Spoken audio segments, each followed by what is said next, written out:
Baik, kita akan teruskan saudara. Lihat lagi akan ayat dasar kita, 3 Yohanes 1 ayat yang kedua. Alkitab berkata,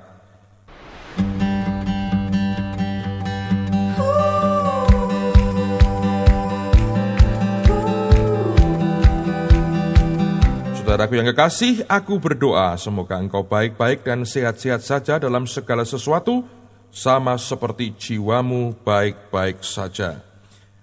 Yohanes mendoakan, I wish above all things that thou mayest prosper and be in health, even as thy soul prospereth. Aku berdoa di atas semua yang lain, kiranya engkau dalam keadaan yang berkelimpahan dan dalam keadaan sehat-sehat, sebagaimana jiwamu juga berkelimpahan.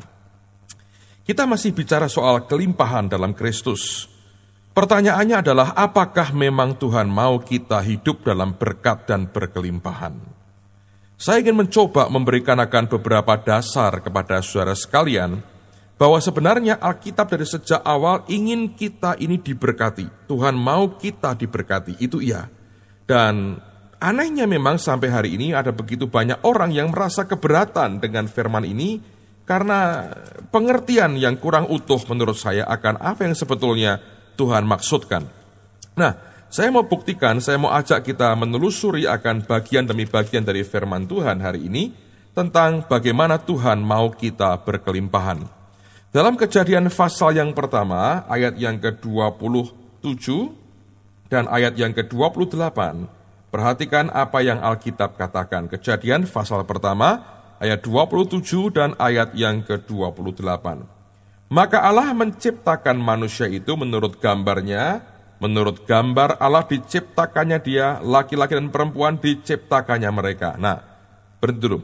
Ayat 27 menceritakan bagaimana Allah menciptakan manusia.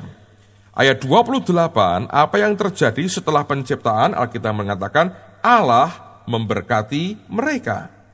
Nah, baru dikatakan lalu Allah berfirman kepada mereka, beranak cuculah dan bertambah banyak, penuhilah bumi dan taklukkanlah itu, berkuasalah atas ikan-ikan di laut dan burung-burung di udara dan atas segala binatang yang merayap di bumi. Perhatikan, begitu manusia diciptakan Tuhan, hal yang pertama Tuhan buat kepada manusia ciptaannya adalah Tuhan memberkati mereka. Apakah salah Allah memberkati? Tidak. Berkat diperlukan oleh setiap orang percaya. Nah, ini tidak bicara soal membuat orang atau mengajar orang jadi materialistis. Kalau Anda ikuti terus sampai tuntas apa yang diajarkan, saudara akan mengerti itu. Tapi sebagai dasar saya mau katakan, ya, Tuhan mau kita hidup dalam kelimpahan dan diberkati. Kenapa? Dari sejak semula, begitu kita diciptakan Tuhan, maka hal yang pertama yang dibuat Tuhan kepada manusia yang diciptakannya adalah Allah memberkati mereka. Nah, teruskan lagi, pasal yang kedua, di mana sebetulnya Allah menempatkan manusia yang diberkatinya itu. Di pasal 2 ayat yang ke-8, Alkitab mengatakan dalam kejadian yang sama, Kejadian 2 ayat 8, selanjutnya Tuhan Allah membuat taman di Eden, di sebelah timur, disitulah ditempatkannya manusia yang dibentuknya itu. Perhatikan kata Eden atau nama Eden itu artinya voluptuous living atau kehidupan yang menggairahkan dan penuh atau limpah dengan berkat.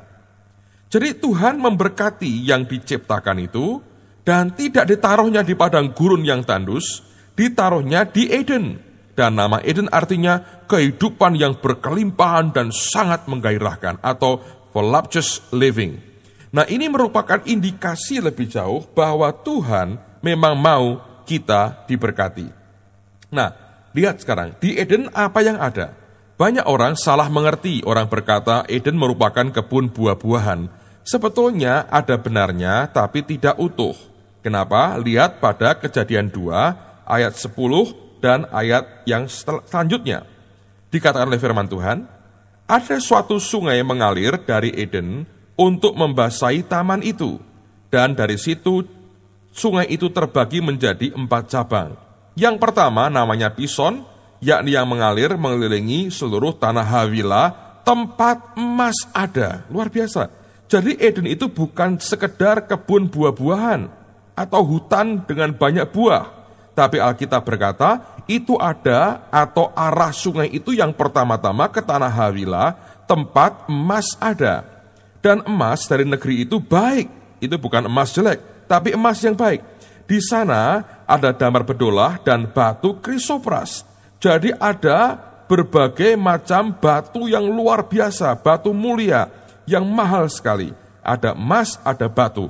Ini simbol-simbol akan kelimpahan. Allah memberkati manusia ciptaannya, ditempatkan di Taman Eden, tempat yang menggairahkan, yang berkelimpahan, dan dibuktikan di situ ada tempat di mana emas begitu baik, dan ada begitu banyak batu mulia, batu permata yang luar biasa, yang semuanya Tuhan sediakan bagi ciptaannya. Jadi kalau kita kembali baca Alkitab dengan jujur, dengan terbuka, kita mengerti dari semula Tuhan mau kita diberkati. Nah, sekarang kita kembali kepada, lihat lebih jauh kepada Abraham. Kejadian pasal 12, saya bacakan mulai ayat yang pertama sampai dengan ayat yang ketiga. Ini janji Tuhan kepada Abraham, leluhur kita. Ayat yang pertama, Kejadian 12, ayat yang pertama. Berfirmanlah Tuhan kepada Abram, pergilah dari negerimu dan dari sanak saudaramu dan dari rumah bapamu ini ke negeri yang akan kutunjukkan kepadamu. Aku akan membuat engkau menjadi bangsa yang besar dan memberkati engkau, serta membuat namamu masyhur dan engkau akan menjadi berkat. Aku akan memberkati orang-orang yang memberkati engkau dan mengutuk orang-orang yang mengutuk engkau, dan olehmu semua kaum di muka bumi akan mendapat berkat. Lihat, berkali-kali dari 3 ayat ini, kata yang dominan itu berkat, berkat, berkat, berkat, berkat. Kenapa? Karena memang Tuhan mau kita diberkati. Nah, ada orang berkata, Pak, itu kan Abraham. Apa hubungannya dengan kita? Oke, mari kita lihat dalam Galatia pasal yang ketiga. Kita pindah ke perjanjian baru sekarang untuk membuktikan kepada saudara bahwa apa yang Allah janjikan kepada Abraham itu berkaitan juga dengan kehidupan kita. Galatia pasal yang ketiga, perhatikan mulai ayat yang ke-7. Galatia 3, lihat ayat yang ke-7 sampai dengan ayat yang ke-9.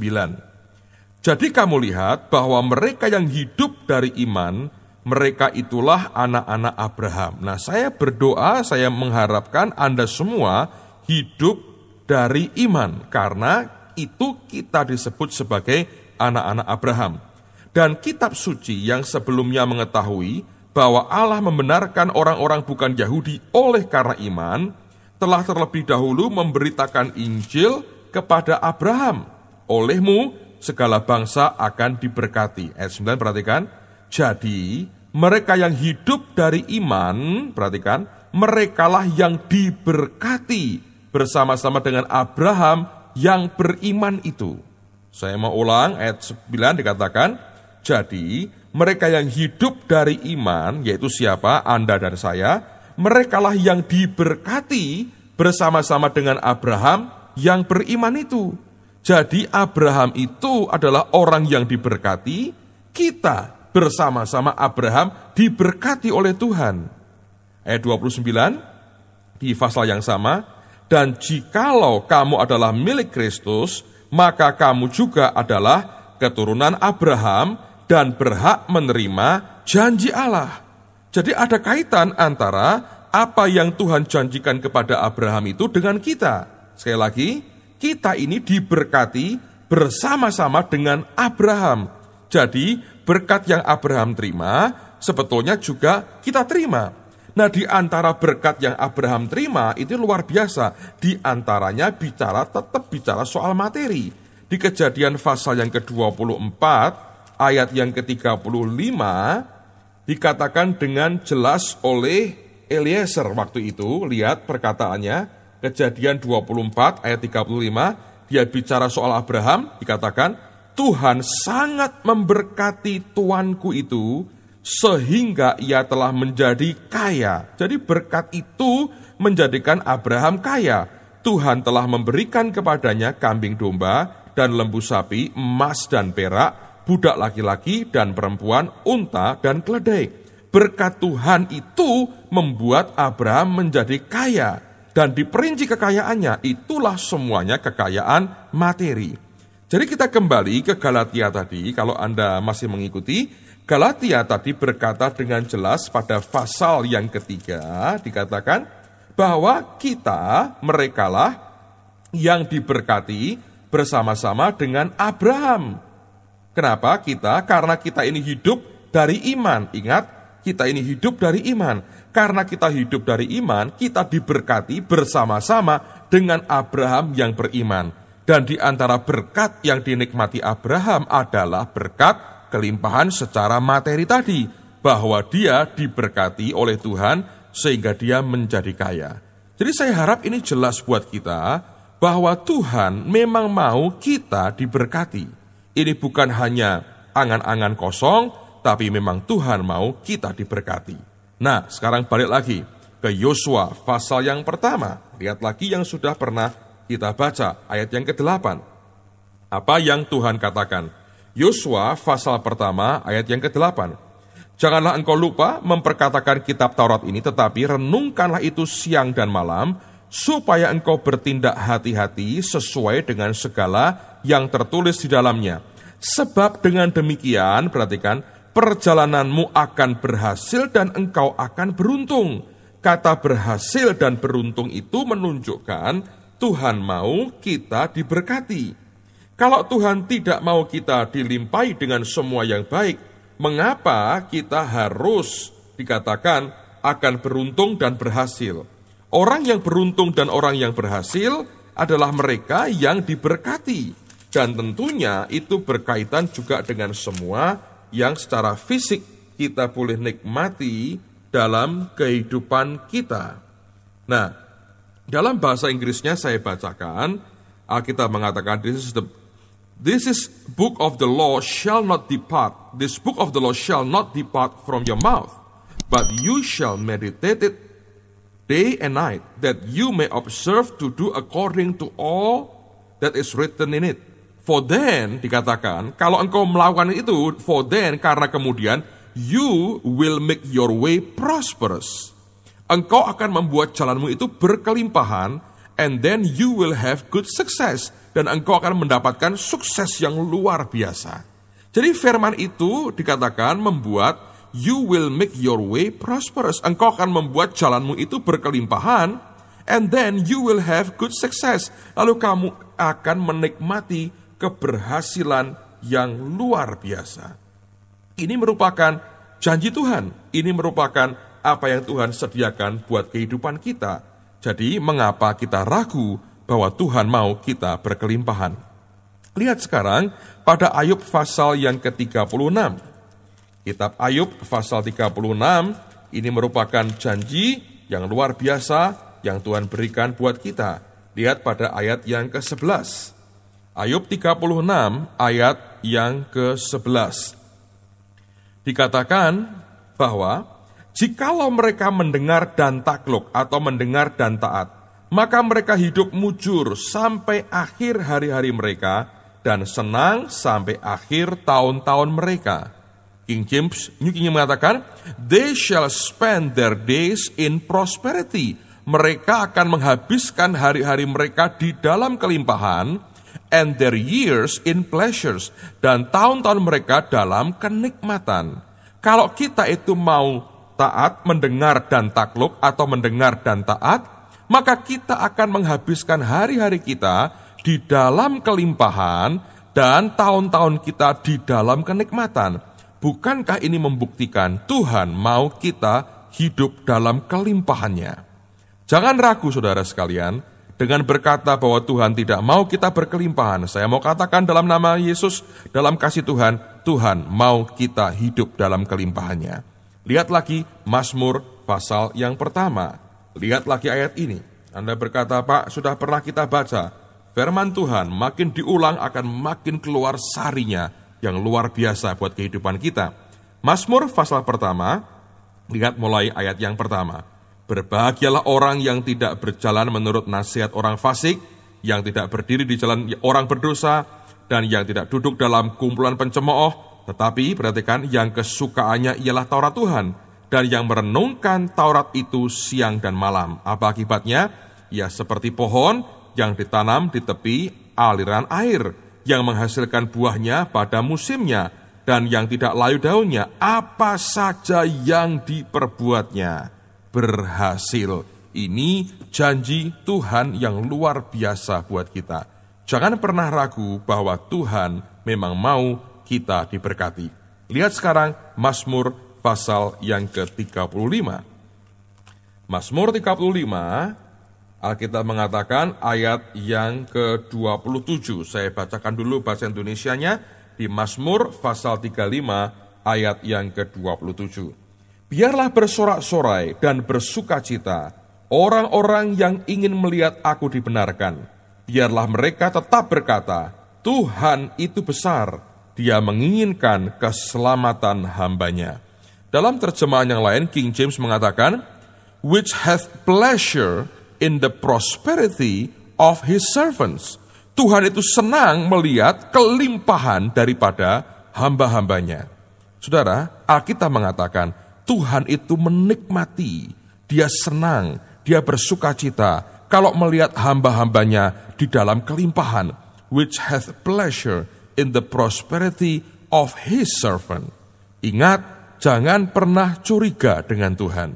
Tuhan mau kita hidup dalam kelimpahannya. Tuhan mau kita menikmati sesuatu yang baik yang dari Dia. Selalu Alkitab berkata, semua yang baik itu datangnya dari Tuhan. Tuhan memang ingin kita berkelimpahan. Nah, sekarang ada banyak orang berkata, Pak, bagaimana dengan Yesus? Bukankah Yesus juga hidup dalam keadaan melarat, Pak? Bukankah kita harus mencontoh Dia? Saya mau coba luruskan beberapa hal kepada saudara. Saya berkata begini, Tuhan Yesus ketika hidup di dunia tidak semelarat yang Anda dan saya duga. Tapi kan Dia lahir di palungan, Pak. Artinya Dia tidak punya apa-apa, Dia miskin, tidak punya apa-apa. Well, mungkin. Tapi jangan lupa, Dia lahir di palungan bukan membuktikan kemelaratannya.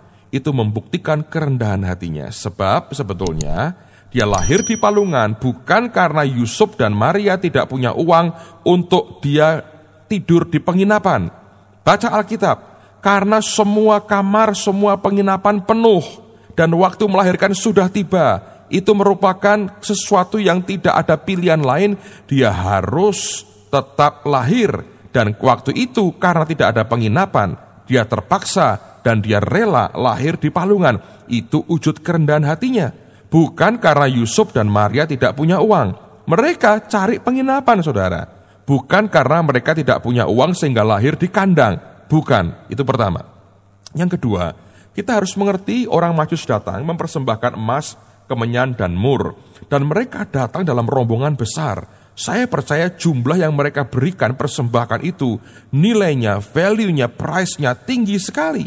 Itu bukan persembahan biasa. Persembahan kepada raja yang lahir pasti jumlahnya, bentuknya signifikan sekali. Yang ketiga, selama Yesus hidup Dia melayani, Alkitab berkata, ada wanita-wanita yang melayani Dia dan rombongannya dengan kekayaannya. Itulah sebabnya Tuhan tidak pernah mengeluh soal uang sama sekali, karena selalu disediakan lebih dari cukup. Yang keempat, Dia punya bendahara dan seorang koruptor yang berkali-kali memakai uang yang dipegang oleh Dia. Nah, kalau jumlahnya kecil, bagaimana Dia bisa mengkorupsinya berkali-kali? Saya percaya jumlahnya itu cukup besar. Dan itu yang membuat sebetulnya Yudas bisa mengkorupsinya berkali-kali. Dan yang terakhir, yang luar biasa, perhatikan, Yesus tidak memakai pakaian compang-camping. Dia memakai lenan terusan, jubah terusan. Itu merupakan jubah yang mahal harganya. Karena itulah orang-orang Romawi sampai mengundi. Zaman itu kalau orang pakai pakaian murah, terdiri dari beberapa potong. Tapi kalau sudah lenan terusan, tidak dipotong, itu dari bahan yang sebetulnya mahal. Karena itulah diperebutkan oleh tentara Romawi. Jadi Tuhan tidak semelarat yang Anda dan saya duga. Dia menggunakan begitu banyak fasilitas yang luar biasa. Ingat, Dia masuk Yerusalem, Dia pakai keledai baru yang belum pernah ditunggangi. Dia dikubur untuk nitip badannya 3 hari, saudara. Dia pakai kuburan baru dari Yusuf Arimatea yang belum pernah dipakai sama sekali. Yesus tidak semelarat yang kita duga. Saya harap ini memberikan pengertian kepada kita bahwa sebetulnya dia tidak semelarat yang Anda dan saya duga. Kenapa? Sebab dia hidup dalam penyediaan Bapanya yang luar biasa. Saya berdoa, pegang firman, ikuti perkataan Tuhan, bukan cara pandang kita sendiri. Kita akan lanjutkan lagi. Saya Petrus Agung. Tuhan memberkati saudara.